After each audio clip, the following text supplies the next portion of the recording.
Hey guys, and welcome back. So in today's video I'm going to be unboxing and reviewing this 5-volt solar panel for outdoor cameras. This is compatible with Type-C as well as micro.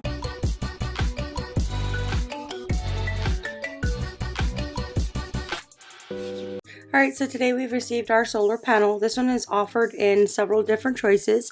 So this one right here is a 5-volt. They also offered in a 3.5 watt solar panel.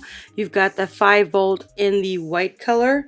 So inside the box you get this one little base right here. This part right here goes onto the solar panel. The bottom part goes onto the other base, which this is the base that you'll screw onto a flat surface to hold the solar panel. And this does have a cable that is connected to the solar panel. You do have your screws, so whenever you're going to screw this in, you can screw it in with these screws as is provided. So this is a micro cable, but they do also offer the adapter to change this micro into a Type-C. So if you're like me and I do have Blink cameras, they only have Type-C ports. So this one here is a 365 days non-stop solar powered for wireless rechargeable batteries, like cameras, security cameras. It is an IP66 waterproof 360-degree adjustable angle.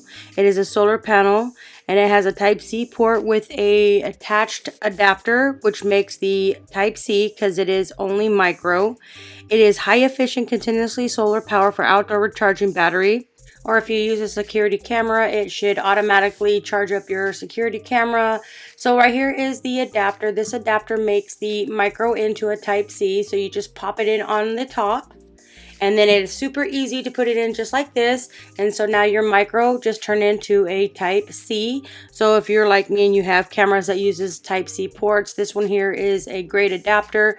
So right now I'm just going to go ahead and put it up. You can see that I got the main base on, and now I'm going to put the bottom base. So this one you might want to turn it the other way. This one just slides in. This bottom round piece goes to the top so you can lock it in place. And this other bottom piece gets connected to the solar panel, so that's where it is. I would highly recommend connecting the solar panel before you connect the other base. So now it is all connected, and I have the wires coming down right here. You do get about 9.5 feet, almost 10 feet of wire, so that's pretty much enough. You can see it's all set up. It looks really nice. I have this connected to my Blink camera because I have cameras all up in my chicken coop. So if you're looking for a nice solar panel to power up your security cameras, I would highly recommend checking this one out. This one's a super nice one.